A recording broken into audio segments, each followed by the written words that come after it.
Therefore, for the last 10 years, every time there's a visit by the Prime Minister to this state, the land of Periyar and Annadurai, the dangerous ideology that the Rashtriya Swayamsevak Sangh represents. It is an ideology which has formulated itself on the horrors of Mussolini's fascism and Hitler's Nazism, but go back Modi is what trends on social. And that is the resistance there is in this land. In Banaras Hindu University, which is the Prime Minister's constituency, in the university there have been cases of sexual abuse and rape, and there's no national outrage, no debates on television, no debates on news. இந்த வீடியோவை உங்களுக்கு வழங்குபவர்கள் Paces Pay, secure digital payments with multiple features and great success rate. Dear friends, Vanakkam. First of all, I'd like to thank my very young friend here for such a generous introduction. I don't know whether it'll help me or not, but I'd also like to tell friends from the police and the IB that everything I'm going to say is constitutional and lawful, and this country is still a free country and a democracy, and we will exercise our right to have our own opinions and express them. Friends, on 15th of August 2022, when the country was subject to this entire tamasha, we've had many tamashas in the last 10 years, many tamashas enacted from the top of Amrit Mahotsav, 75 years of independence. I was in the Sabarmati Mahila jail. And that day, many of us got ready, the women got ready early because we wanted to have a flag hoisting. And we went to the jailer and we said, why is there no flag hoisting in the jail? And they said, there is no flag hoisting in the jail. There's only flag hoisting when the district collector comes. So we argued, we protested, but there was no hope. So we went back and started discussing things. And as the day progressed, 15th of August, there was a lot of agitation amongst some of the women prisoners. I could not understand because there were two kinds of prisoners. We had 5 barracks in which we were under trials, and one other side there were 2 barracks where they were the convicted prisoners. And there was a lot of agitation in the convicted prisoners, and I wanted to know what was upsetting them. About 15 or 20 of them were crying and they were very upset and angry. Gujarati, so I can speak Gujarati, that's my mother tongue. So I sat and I asked them, I said, what is the problem? 21 of them had been waiting for remission for the last 5 years, 6 years, 4 years, 3 years. In Gujarat, there are only 4 days you can get remission. Either it is 26 January, 1st May, Gujarat Divas, Independence Day, 15th August, or Gandhi Jayanti, 2nd October. So they were hopeful that 75 years of independence, they had sent repeated requests to the secretary, law secretary, chief secretary. They had not got them. And these were women who had served 14 years, 16 years, 18 years in prison for individual crimes. But the remission did not come. 2 days later, we discovered in the jail, when the newspaper, because the newspaper comes a day or two late in jail, we discovered that 14 convicts in the Bilkis Bano case had been given remission. Friends, I cannot even tell you the kind of anger there was amongst these women. They almost said, we'll organize a protest. I was just watching and documenting it, watching them, writing down. But then the fear kicked in and the protest could not happen. Why is there fear in our prisons? Because the whole prison economy is well oiled by the state. These women are given a miserable 3,100 rupees for doing all the work, cooking, cleaning, gardening. And by that time, their families have not been able to sustain them. So they are dependent on that 3,000 rupees. So they thought that if we protest, then that money will go away. And therefore the protest went. Why am I mentioning this incident? Not only to mention that I was in Sabarmati Women's Jail, and there might be another case, my dear friend, but there are already about 11 cases against me. But it's because of the complete callousness of this regime. I can't even call it a government. It is a regime. And why is it a regime? Why is it a regime? Because it does not even have a semblance of democratic governance. It's not as if before 2014, our governments before that were ideal democratic governments. We were a democracy in the making. Our subaltern societies were resisting, protesting, and getting the state to become more democratic. We did not have proportional representation. We don't have it today. We have the first, we do not have limits on electoral spending. That creates a problem. So there are many issues which remain unresolved even before 2014. But there was a possibility for struggle, except for those 1.5, 2 years during the emergency, when we also struggled, when we were also protesting, when we were also on the street. But that was not ideologically driven, that emergency. There was a big difference. And therefore, when for the last 10 years, every time there's a visit by the Prime Minister to this state, the land of Periyar and Annadurai, and salam to those great thinkers and great philosophers and great practitioners, go back Modi is what trends on social media. And that is the resistance there is in this land. And therefore, I think when Mr. Rahul Gandhi said, and the Congress manifesto reflected what much has been practiced in the state for a long time, finally the North is learning from the South.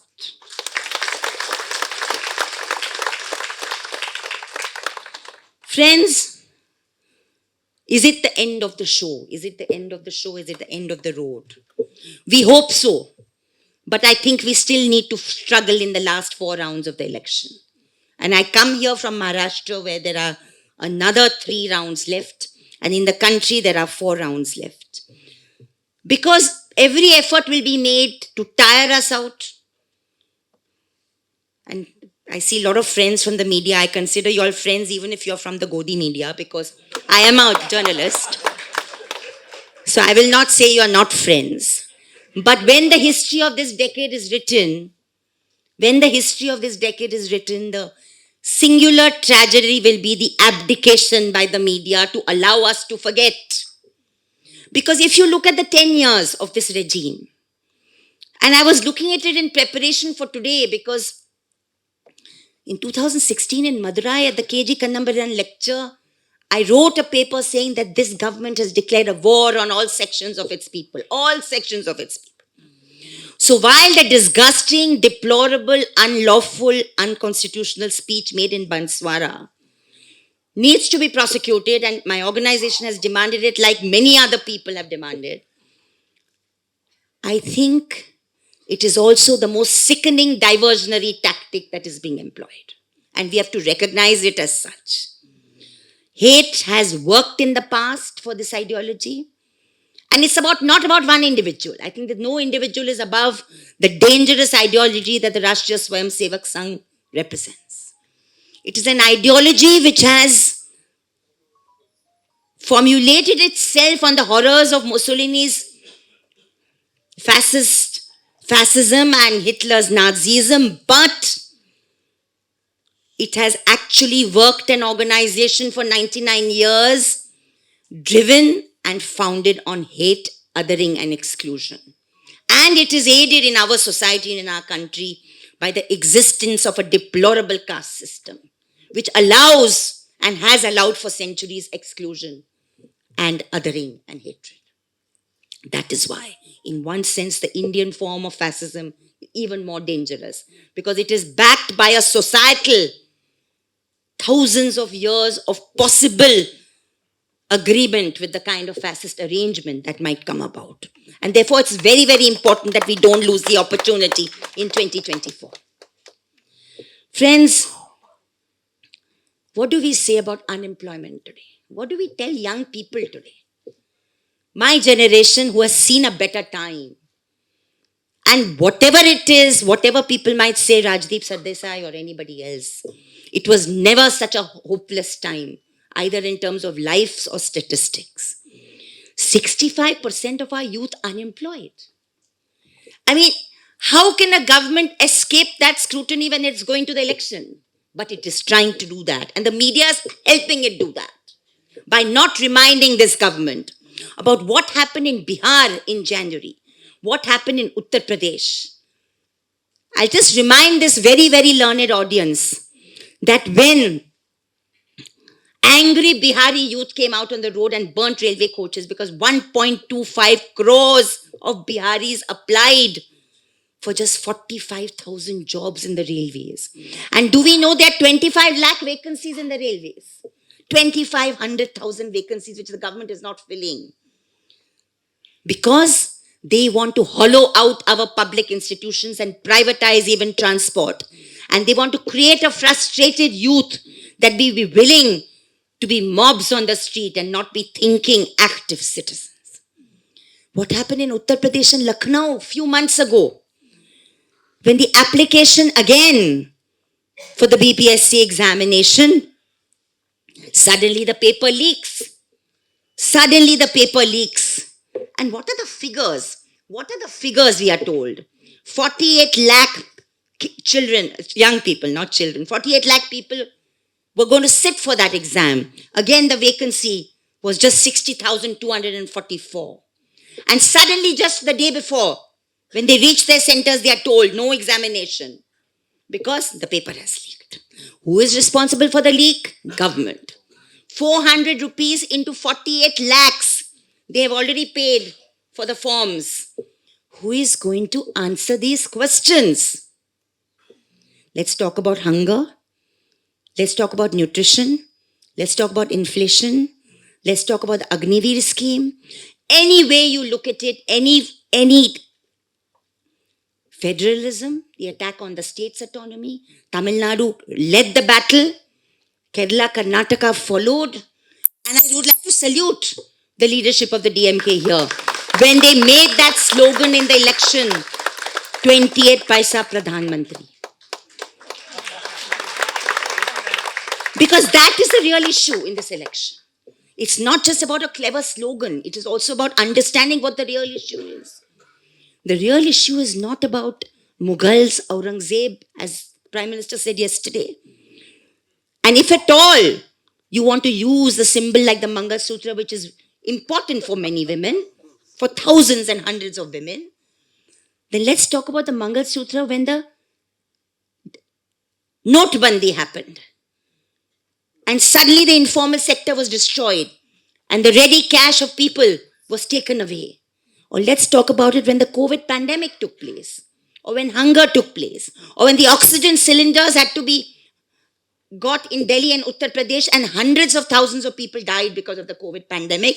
And as many as 600 of our migrant workers had to walk home because of a shameful decision again by the Modi regime without consulting states about what should be done when this country is faced by something like a pandemic. So you don't believe in cooperative federalism. You do not believe in constructive governance. You do not believe in sharing financial autonomy of the states. You pass the Animal Practices Act to curtail meat eating in the first term, not in the second term. Again, something which you're actually stepping on federal toes because that comes under the state government's purview. There are so many examples that I'll be talking only about what this government has done. And what we need to talk about today is how we need in the next 3.5-4 weeks to return the discourse to the issues that matter away from the hate speech that is deliberately being perpetrated. Friends, it's not surprising to me that this kind of hate speech was resorted to. The results of the first phase were out. The second phase were no better for the ruling party.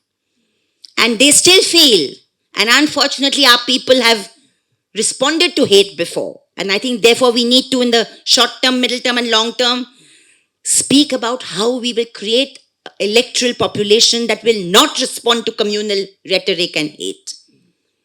That we will not suddenly decide to vote for a government which is inept and incapable of governing simply because an identity is thrown at us and a stigma and a slur is put against our minorities. Friends, 200,000 Indians have illegally migrated to the United States in the last 5 years. Illegal migration. 7 lakh Indians have gone because they can't bear to stay in this country anymore. And what are they talking about? What are we speaking about? We are losing our talent. We are losing educated young people because they feel this is not a climate where they want their young children to grow up in. And it is not just Muslims who are migrating. Look at the figures. It is also the majority community that is migrating. They don't want to get into any complications. They don't want to resist. They don't want to protest. They don't want to fight, but they want to have a better future, so they have gone. Friends, 2014, this government was voted to power. Remember that election campaign of the Prime Minister-elect. It also was peppered with hate speech like Ghuspetia and all the rest. It's not something new at all for this person. Remember the first election speech he made in September 2002 after the state-sponsored carnage. In Becharji, Mehsana district, he called relief camps baby-making factories. So it's a long history because if an ideology believes that this kind of hatred can work, then it shows the weakness in our people and it shows the weakness in our democracy. And that is a challenge for progressive forces like us. Let's not forget that this ideology that venerates the Manusmriti actually has a very low opinion of thinking, speaking women. Let's never forget what happened in Hathras. And what happened to Siddiq Kapan because of Hathras. A journalist in Delhi who just goes to cover it and he has to be in jail for 2 years because he was covering it because he happens to be born a Muslim. But Hathras says this young 17-year-old Dalit woman who's brutalized in her village. And after that, her family is not even given her body for the last rites. And neither the Yogi government nor the Modi government is held accountable. In Banaras Hindu University, which is the Prime Minister's constituency, in the university there have been cases of sexual abuse and rape. And there's no national outrage, no debates on television, no debates on news hour. We had our wrestlers, our women wrestlers. We're very proud of being a Vishwaguru G20 nation. But we had our wrestlers, our women, through the cold of Delhi, January, February, protesting. And the government did not speak to them. Worse, they brutally broke up their protest one day because they wanted preparations for some tamasha of theirs.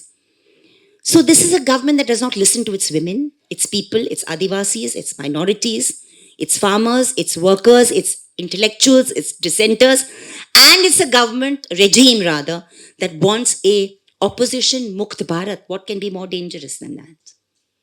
What can be more dangerous than that? This kind of cynical play of extreme right-wing politics is our brand, typical brand of Indian fascism. I hope I've not overstepped my time. It's always a pleasure to speak in Tamil Nadu and I always get carried away. Thank you very, very much. இந்த video உங்களுக்கு பிடிச்சிருந்தா like பண்ணுங்க, share பண்ணுங்க, comment பண்ணுங்க. மறக்காம OH Tamil சேனலுக்கு subscribe பண்ணுங்க.